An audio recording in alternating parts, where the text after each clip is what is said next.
Hi everyone, we're doing a cabin filter in a 2020 Honda Accord. It's going to be located behind your glove box door here.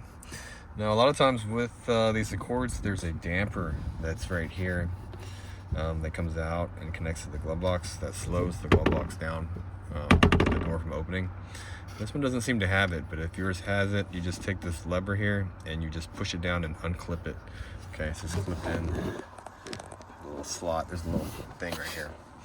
Once you get that disconnected, you're going to need to push the glove box in past these stoppers here, both sides, and then you can lower the glove box.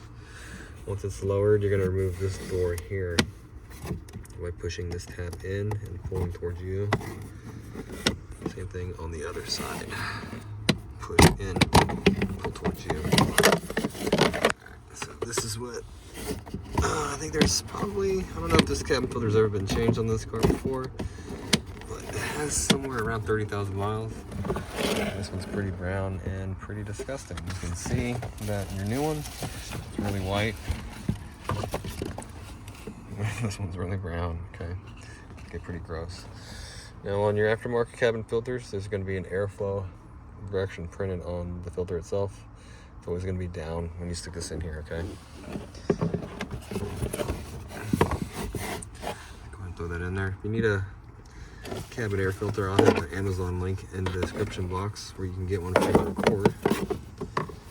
You just get the door here and we just snap it back on. Now you notice that it says airflow on the door itself, pointing down. So make sure you put the door on in the correct orientation. It should snap like that.